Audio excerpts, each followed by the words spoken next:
সৃষ্টি করেছে তখনই কিন্তু আমরা রুখে দাঁড়িয়েছি। আমাদের এই যে ইতিহাস, আমাদের যে গর্বের অংশ, এটি বারবার আমাদের জাতীয় জীবনে এসেছে। আমরা এতক্ষণ ধরে যে কেন্দ্রীয় আলোচনা শুনছিলাম, আমাদের এই সম্মেলন কক্ষে যে বক্তারা বক্তব্য দিয়েছেন এবং সেই সাথে আজকে যে আমরা শপথ পাঠ করেছি, সবকিছুর সারমর্ম যদি আমি বলি, আমাদের কাছে সামনে কিন্তু একটি বিষয় চলে আসে, আমাদের সমাজে যেন কোনো ধরনের বৈষম্য না থাকে, কোনো ধরনের অত্যাচার না থাকে, কোনো ধরনের নির্যাতন না থাকে, এবং আমরা সকলেই যেন অন্যায়ের বিরুদ্ধে, দুর্নীতির বিরুদ্ধে, অপশাসনের বিরুদ্ধে সবসময় রুখে দাঁড়াই এবং সেটি রুখে দেওয়ার জন্য সকলে একসাথে মিলে কাজ করতে পারি। এরই ধারাবাহিকতা আমাদের সমাজসেবা কার্যালয় এবং আমাদের মহিলা বিষয়ক কার্যালয়ের যে বিভিন্ন ধরনের অনুদানের বিষয় আমরা দেখেছি বা জেনেছি। এই অনুদান কিন্তু আমাদের সকলের টাকায়, আমরা যারা ট্যাক্সের টাকা দিচ্ছি, বিভিন্নভাবে সরকারকে যে টাকা দিচ্ছি বা সরকার যে রাজস্ব সংগ্রহ করছে, তার মধ্য থেকে কিন্তু দেওয়া হচ্ছে।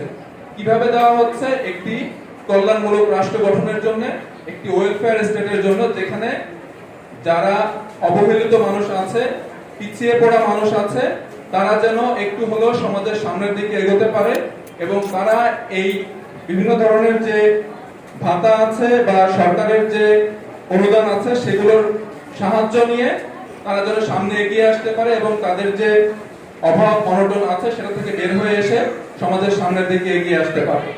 তো আজকের এই অনুষ্ঠানের মাধ্যমে আমরা যেমন জানতে পেরেছি, আমার মনে হয় এই সবগুলো কার্যক্রম যেটা সমাজ সেবা কার্যালয় এবং মহিলা বিষয়ক কার্যালয় থেকে হয়ে থাকে, আমাদের দেশের অনেক মানুষই কিন্তু আমরা জানি না। তো আজকের এই অনুষ্ঠানের মাধ্যমে আমরা যে শপথ গ্রহণ করেছি, আমরা যে আলোর পথের পথযাত্রী হয়েছি, আমাদের কিন্তু একটা দায়িত্ব আছে এখানে। আমি বিশেষ করে আমাদের প্রিন্ট ও ইলেকট্রনিক মিডিয়ার সাংবাদিক যারা আছেন তাদের দৃষ্টি আকর্ষণ করব, আমাদের বিভিন্ন রাজনৈতিক দলের যারা নেতৃবৃন্দ আছেন তাদের দৃষ্টি আকর্ষণ করব এবং সেই সাথে যারা এনজিও প্রতিনিধি আছেন তাদের দৃষ্টি আকর্ষণ করব।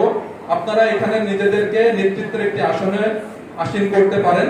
সমাজসেবা কার্যালয় এবং মহিলা বিষয়ক অধিদপ্তরের সাথে যোগাযোগ করে কিভাবে আমাদের উপজেলার প্রতিটি মানুষ এই সেবাগুলো যেন জানতে পারে যে এই সেবাগুলো তারা পাচ্ছে তাদের টাকায়, মানুষের টাকায়, সরকার তাদের জন্য এই সেবার ব্যবস্থা করেছে। যেমন আমি যদি উদাহরণ হিসেবে বলি যে বয়স্ক ভাতা প্রদান, আমরা আসলে কতজন মানুষকে সরকারের পক্ষ থেকে বয়স্ক ভাতা দেওয়া হচ্ছে, কারা কারা এই বয়স্ক ভাতা পাওয়ার জন্য দাবিদার, তাদেরকে ঠিক কত টাকা দেওয়া হবে এবং এই টাকা পাওয়ার জন্য আসলে কি কি প্রয়োজন হবে, কি কি ডকুমেন্ট তাদেরকে দিতে হবে, এই তথ্যগুলো যেন আমরা প্রতিটি মানুষের কাছে পৌঁছে দিতে পারি।